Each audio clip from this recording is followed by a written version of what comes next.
So hello everyone, আসসালামু আলাইকুম, welcome back to my new blog. তো কি অবস্থা সবার? আশা করছি সবাই অনেক অনেক ভালো আছে। তো ঘুম থেকে উঠে সকাল সকাল ব্রেকফাস্ট করে নিচ্ছিলাম বিরিয়ানি বা খিচুড়ি যেটাই বলেন না কেন সেটা দিয়ে। তারপর বিরিয়ানি খেতে খেতে মনে পড়লো যে আমাদের ডিসেম্বর মাসে আমাদের বাগানে কি কি ফসল ধরেছে, সো সেগুলি আপনাদের সাথে শেয়ার করব। তারপর এক কাপ চা যেটা না খেলে আমার ভালোই লাগে না। তারপর চলে গেলাম আর কি আপনাদের সাথে শেয়ার করার জন্য। তো ফার্স্টে হচ্ছে শিম গাছের দিকে ঝুঁক গেল, আর এই শিম গাছটা বিশাল এক এরিয়া নিয়ে বসে আছে আর কি।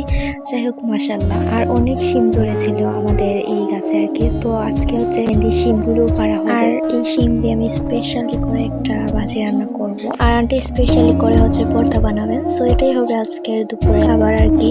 সো যাই হোক, তারপরে চলে আসলাম আরো একটি জায়গায়। সো সেখানে হচ্ছে অনেকগুলো চিচিঙ্গা ধরেছিল আর কি। সো আই থিঙ্ক আমার স্পেলিংটা ঠিক হয়েছে। সো যাই হোক, এক একটা অঞ্চলে এক এক রকম নাম বলা হয় সবজিগুলো। সো ভুল হলে অবশ্যই ক্ষমার দৃষ্টিতে দেখবেন আপনারা। তারপরে ওই দিন কি পরিমাণ রোদ উঠেছিল আপনারা দেখতে পাচ্ছেন। তারপরে একটু কষ্ট করে ভিডিও বানাচ্ছিলাম, যেগুলো আমার সারা জীবন মেমোরি হয়ে থাকবে, আর যখন ইচ্ছে তখন আমি দেখতেও পারবো এগুলো। সো একটা মজার ব্যাপার হচ্ছে আমি এখানে ভিডিও করছিলাম, তারপরে অনেক দূর থেকে আমার একটা পিচ্চি কাজ দেখছিল যে আমি সবকিছু ভিডিও করছি। তখন এই ফুল নিয়ে আসলো, বললো আপনি তুমি এটা ভিডিও করো। সো আমি রেখে দিলাম। তো আমি ভাবলাম বাচ্চা মানুষ, তার মনটা একটু খুশি করে দেয়। সো আমি ভিডিওটা রেখে দিলাম, আর ফুলটা খুব সুন্দর ছিল। আর দেখতে পাচ্ছেন কি পরিমাণ চিচিঙ্গা ধরেছিল, লাইক একদম গাছের শেষ প্রান্ত গেল পৌঁছেছে। আমার গাড়ি ব্যথা হয়ে যাচ্ছিল উপরের দিকে তাকাতে তাকাতে। যাই হোক, তারপর চলে আসলাম আর একটি পার্টে, সেটা হচ্ছে অনেকগুলো রাঙ্গা শাক ধরেছিল, আর এই রাঙ্গা শাকগুলো একদম লাল লাল হয়ে গিয়েছিল, আর দেখতে যে কি পরিমাণ সুন্দর লাগছিল। তারপরে আমি এরকম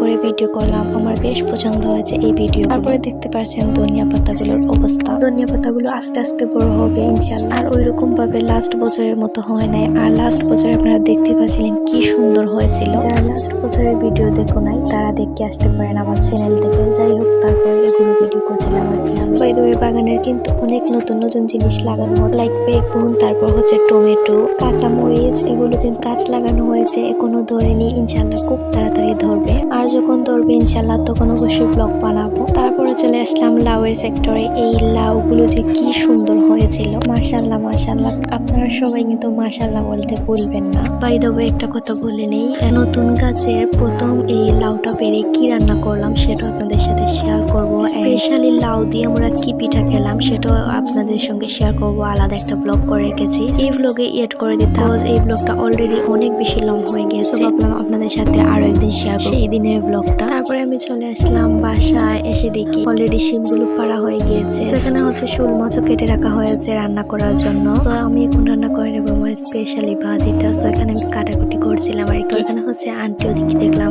ভর্তাটা করে নিয়েছেন একদম লাল লাল করে, আর ওদিকে হচ্ছে শোল মাছও রান্না করা হয়ে গিয়েছে। সো আমি এখানে আপনাদেরকে দেখাচ্ছিলাম আর কি। তারপরে আমি আমার স্পেশালি ভাজিটা রান্না করে নিলাম, আর এই তো দেখতে পাচ্ছেন একদম সিম্পলি আমাদের লাঞ্চটা রেডি হয়ে গিয়েছে। সো এখন আমরা খাওয়া দাওয়া করে নেব। সো এই স্পেশালি খাবারগুলো দেখে আমাদের সবার অনেক বেশি ক্ষুধা লেগে যায়। সো আমরা সবাই এখন খাওয়া দাওয়া করে নেব। আজকের ব্লগটা ছিল এই পর্যন্তই। দেখার জন্য thank you so much, and সবাই ভালো থাকুন, সুস্থ থাকুন। আল্লাহ হাফেজ, আসসালামু আলাইকুম সবাইকে। দেখা হবে নেক্সট ব্লগটাতে আপনাদের সাথে।